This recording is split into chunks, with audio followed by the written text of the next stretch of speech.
What's up guys? Ah, alas 4 eksakto. 4 PM. Ayan, galing tayo dyan. Baba tayo dito. Kasi mayroon pala tayong hindi na tanggalan ng tali doon baba. Mga 3 puno ata yun. Okay guys, yan palang area namin dito sa bukid ni Uncle Junior. Ayan, mga tanim sa lupa guys. Puno na yan. Niyog, durian, mga abaka, yan, abaka. Yan.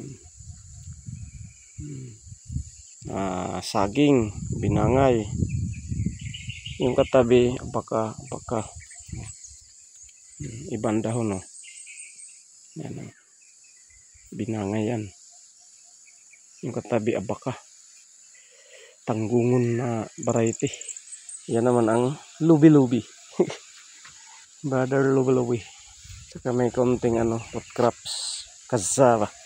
Bulanghoy. Bulanghoy ba? Bulanghoy. Calibre. Alright. Yan ang tanawin dito. Ayan. May abaka. May binangay. Ayan. Hakaton. Saging. May grafted durian. May mga bulanghoy. Calibre. Saka yung lobe-lobe. Ayan. Lobe-lobe. Dami yan. Yan lobe-lobe doon. Maliit pa. Pero meron naman yung bumubunga ng napakadami-dami. Yan. Ayan. Sample lang yan no. Dami. Mabubunga kahit mataas. Yun din kahit mataas na. Ipik sa bunga. Yan doon din Yun nga pala guys, doon kami naliligo. Naglalaba. Nag-iigib. Yan. Naglilinis ng mga isda. Karne. Kahit ano. Yan. Yung tilapia fish pan. Dilim ng pond nila. May nakapalibot na abaka at saka puno. Okay guys, may sobrang tuwid pala na kahoy. Ano kaya ito mga guys? Kilala niyo ba ang kahoy na yan, yung dahon na? Lawaan ba ito mga guys? 4 daw kasi na klase or 5 or mas madami pa yung lawaan sa Pilipinas. Hindi lang porkit lawaan na yun. Maraming klase na, may lawaan daw na dilaw, may pula. Saka yung iba nga. Tara guys, baba tayo doon guys. Tayo sa puntahan natin yung hindi natin tanggalan ng tali. Yung mga nadadaanan natin pala guys, yan yung mga pananim dito. Yan binangay, abaka, lubi-lubi, fruit bearing trees, durian.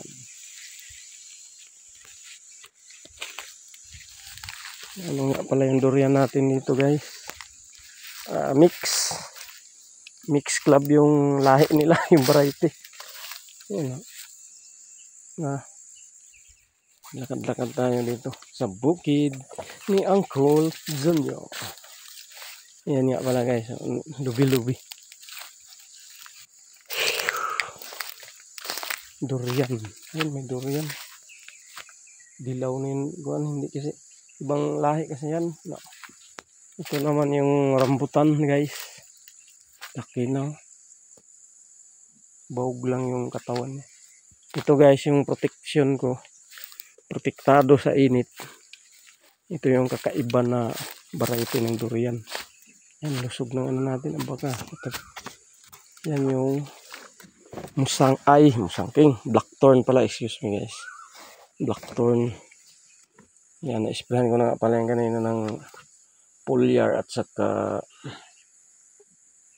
kasing taba na ng stick ko. Kawayan na stick yan mga guys. Pero matangkad pa ako sa kanya guys. Mga taga dibdib ko siya at taga liig. Yan yung blackthorn guys. Dilaw na kasi yan dati, kagaya nung isa. Kaya nilagyan. Balik-balik na pagka-recover yung dark green. Kasi nga may limitasyon na sa sunlight. Hindi na masyado expose. Okay guys. Okay guys. Pasyal tayo guys. Pasyal. Balikan pala natin guys. Hindi tayo magano dito. Tapak ng ano. Binaway. Grabe naman yan. What? Alaga kasi si Uncle Junior. Alaga yan sa ano guys. Sa mga pananim niya guys. Mga ano naman to guys. Mga abacarts. Yan guys, oh, ganyan pag walang lagay na. Yung blackthorn lang yung lagyan ko ng harang guys. Kasi napakamahal ng kagaya nito, puyat. Ano lang yan? 70 pesos. 70 pesos only. Mura lang. Yung blackthorn, magkano yun? 1,750 yun guys. Magkasinlaki lang sila. Secret lang natin yun na 1,750 po. Yung pagkabili namin ng blackthorn na ano, blackthorn na variety. Kaya 4 na piraso lang nabili natin nun. Yung blackthorn guys. Madamihin kasi. Malaki na raw kasi, tsaka hirap daw pala yun ano. Hirap masilan daw yung pag i-grap ng ano. Yun naman yung napakatamis na lansunis. Natikman ko yung sample yan guys, kaya napabili ako. Pero 5 puno lang. 5 puno. Namatay yung isa, bali 4 na lang ang tanim natin guys.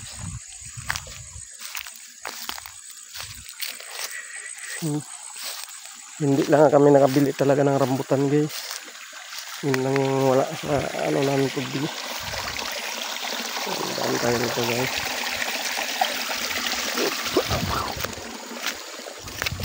Guys, yan pa. Yan yung pangalawang lansunis. Guys, parang damage yung ano niya, pero in-sprayan ko na yun guys. Baka maka-recover na yun, naka-abuno. Yan, puyat yan guys. Na-sprayan na yan, insecticide, saka foliar, vitamin sa dahon. Saka guys, hanapin muna natin yung ano, tali. Hindi na talian. Wata yung ay.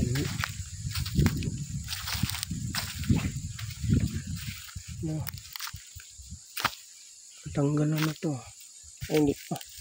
Pero ano na siya. Ano na yung tali. Gabok. Lata na ba? Palata na.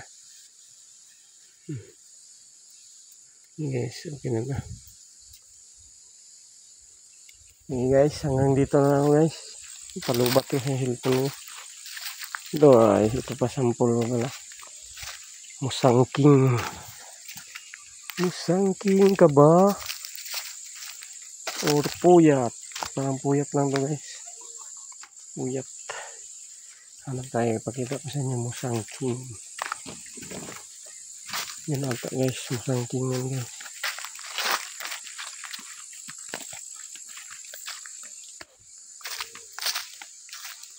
Ano yung dahon ng musangking? Mahaba. Yan o. Mahaba. Isa puyat. Haba no. Ganyan ang karakteristik ng musangking. Yan o. Na ano nga pala yung udlot niya kasi napasok ng trapal. Ito yung musangking na maliit. Yung parang dami gusto. Yan guys. Mahaba din pero kunti pa lang yung dahon.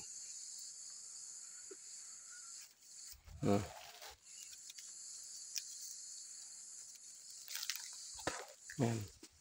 Okay guys. Burn out. For today's video guys ay mag-aabono tayo ng durian. Puyat nga pala to. Puyat.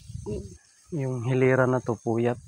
Yung ibang hilera ay D101. At saka meron din tayong musangking. Yan. Yan nga palang abono natin mix. 620 at saka inaluan natin ng 1846. Yan, maggawa tayo ng bilog dyan circle para dyan natin ilagay. At oras nga pala natin is 7:25 AM. Marami pa tayong abunuhan guys. Kailan pa lang puno tayo. Pagkatapos abono mag-spray naman tayo ng insecticide. Tsaka mix with foliar. Yan. Yan. Yan yung tinanim natin nung last December. Tinanim natin to December. Yan. Ngayon lang natin naisipan mag-abono. Ito nga pala yung isa dito. Pollinator, blackthorn. Medyo malaki na to kaysa doon. Kita ko sa inyo guys ha. Kita ko sa inyo sa munting farm. Ayun D101 no. Maliit pa. Kakatanggal ko lang yan ng tali kahapon. Yan maliit pa. D101 yan. Dito pala ang ano natin. Ang tawag nito. Blackthorn. Oh, yan. Naging dilaw na yung ano niyan. Tapos wala pala abunuhan yan. Pisikan ko lang dyan mga guys. So, pure ano lang to. Nauna ko na abuno. 1620. Wala ang mix yan kahapon.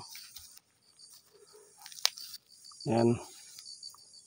Madilaw-dilaw na siya nung nakaraan. Nilagyan ko nito. Tulangkay. Kasi tag-init nung ano na yun. Time na yun. Ngayon naka-recover na siya. Naging birdie na konti. Yan nga pala ang blackthorn guys. Kasing taas ko na ata to eh. Yan. No. Katangkad na kami ni blackthorn. Ang body nga pala nito. Ito nga pala yung ano ko. Sensya na guys ha. Madumi yung daliri natin. Kasi nga ano tayo ng lupa eh. Ito yung ano ko thumb. Oh. Kasing hapit na sila. Dito sa pinakapuno niya ay malaki na talaga. Yung ano ko, index finger. Yun, mas malaki pa sa index finger ko. Ayan. Lapit niya naabutan yung stick natin. Oh. No.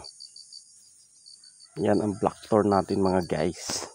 Pollinator siya ng mga puyat, sangking, tsaka D101. Yan.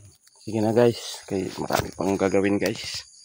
Mga lodi ha, huwag niyo kong kalimutan sa darating na eleksyon. Ibuto niyo ako ha. Ano lang,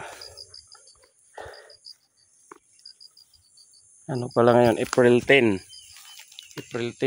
7:30 AM. Sige guys. Yan, baka yan. Tanim nakaraang buwan to, taon. Sige, saan na yung gagawin? Yan mga lubi-lubi natin dito. Puno na to ng lubi nito. Yung pa, nakahilira kasi yan. Yung pa doon. Sige mga guys. May sagingan nga pala dito pero hindi yan sa akin ha. Inano yan, tinanim yan. Sa bayaw ko yan. Kaya Uncle Junior. Kasi parang daw malinis lagi ang area. Pero yung saging sa kanya okay naman. Kasi kisa tayo lagi magpagapas dito guys. Nako. Every 1 month siguro or 2 months. Wala na tong prutas natin. Matabuna na.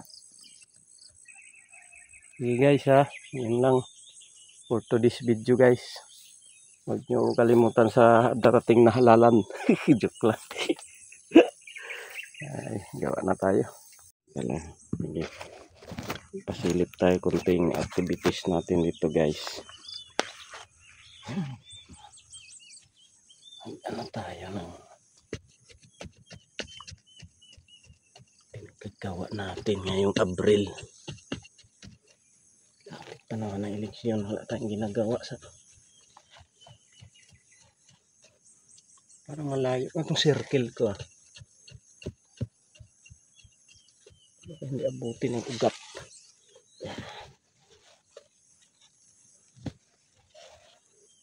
Pero malaki na kasi ito konti. No? Sakto lang ito eh. Lagyan naman natin din yung sa gitna. Konti lang lagay natin. Heart. Parang heart pa to ah. Hindi pa circle ah.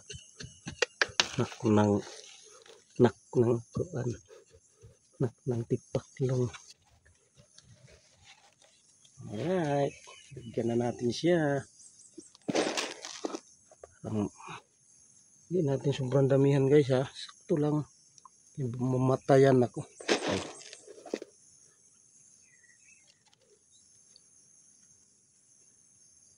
Kasi mag-abunon naman tayo eh. Mga after 2 months siguro. After election. Abunon naman tayo dito mga guys. Okay. Tama na siguro eh. Guys, tabunan natin sila ng lupa para hindi tukain ng manok. Hindi para mag-moist, ma-absorb ng mabilis ng lupa. Okay, tapos sa gitna bungkalin lang natin. Bungkalin natin sa may bilog na hugis itlog. May bilog na hugis itlog. Tapos pisikan natin dyan mga guys. Yan o. Parang salt bay. Bing. Yan lang yan. Alright. Hayaan na natin yan. Para marker na rin. Marker na nalagyan na natin. Nakita. Kita tayo mga puti-puti dyan. Para hindi na tayo pabalik-balik dito sa line na to. Next na naman tayo doon. Hindi nyo na makita guys. Tara, pagkain kayo. Para talaga gusto nyo makita. Doon, meron pa doon. Wala natin nalagyan natin. Tingnan natin, check.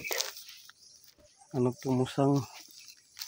Ay, nalagyan na. May puti-puti. Kaya yun ang ginagawa ko. Lagyan ko ng hindi ko tabok na ng lupa. Para hindi mabalik-balik ba.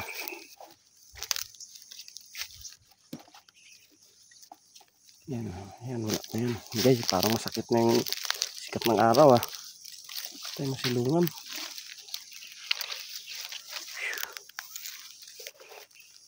Yan, ang next.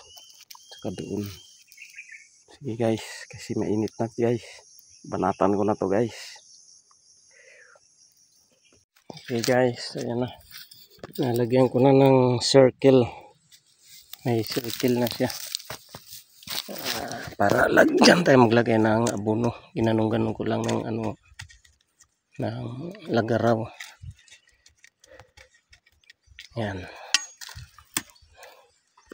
Alauna 51. Init. Naka-cowboy hat naman tayo eh. Ayan. Kaya ayos lang. Ito yung abono natin mix. Puti at saka itim. Yung puti is 1620. Yung black is 1846.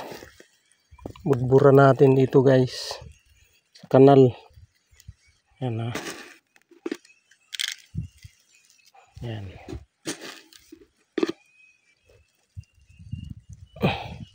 At least mga isang dangkal.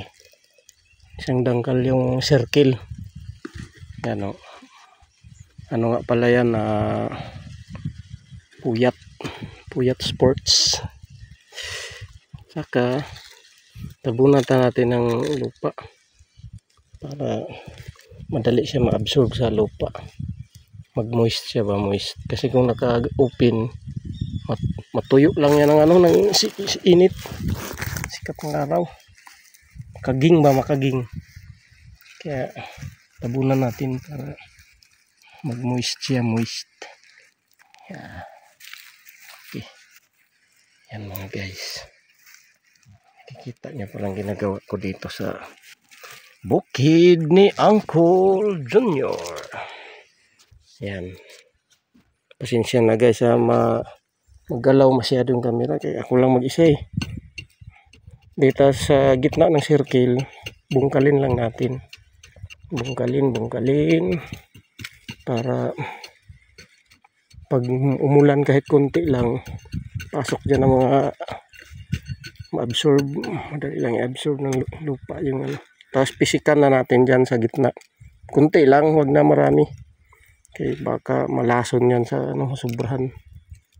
Parang lang ba? Parang ganun lang ba? Next na naman tayo. Sa next subject na naman tayo. Yan nagaraw ko guys. Sana ba yun? Tapos dito. Parang tapos ko na doon na. Doon tayo. Pinagsabay ko kasi 3 lane. Ayaw ng single lane lang kasi bakit baba ako dito. Pinagsabay ko na lang 3 lane para ayan tuyong-tuyo dito mga guys. Tuyong-tuyo ang lupa. Buti at hindi masyado nanilaw yung dahon niya. Sukol. Laban pa rin siya sa sa temperatura. Kasi pa kasi ngayon eh.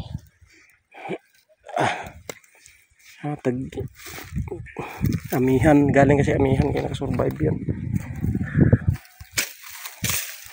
Ganon uli, maggawa ako ng circle dyan. Yun lang naman eh.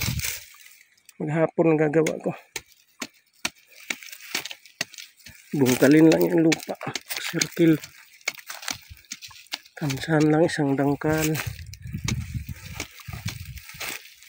Mga guys, naka-cowboy hat pala tayo. Yung pang farm na hat. Okay, para yung liig natin sa kamukha natin hindi direct sunlight. Mga guys, dito ko lang lagay ang camera ko para makita ng audience impact. Kita niyo ba? Okay.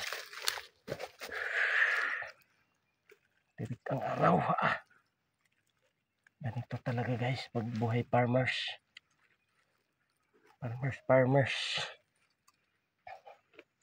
Kasi tayo sayahay sana ang buhay kung may ganito na ba, may tinanim na yung magulang natin. Manahin na lang natin. Sayahay buhay sana. May kakapiranggot lang naman kami na lupa 5 kami magkakapatid. Saka yung tanim lang nun mga niyog. May niyog. Pero wala na. Tangkad na yung mga niyugan na yun. Hindi mo rin maasahan kasi maraming doon. Nagkukuha ng mga niyog namin. Maraming magna. Magna, anong problema? Bakit hindi ka makawala sa kadena? Hanap buhay mo ngayon. Malawak lang sana ang hasinda ni Papi, my late father. Yahay sana ang buhay. Konti lang kasi yun.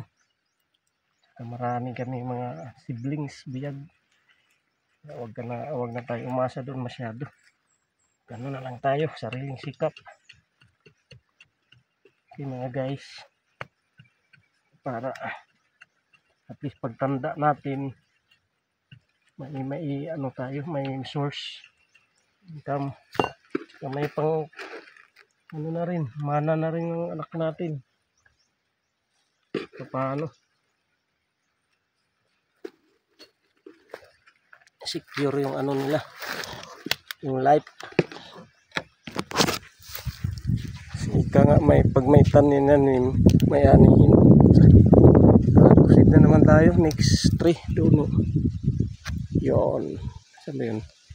Yun. Oh, yan. Let's go guys.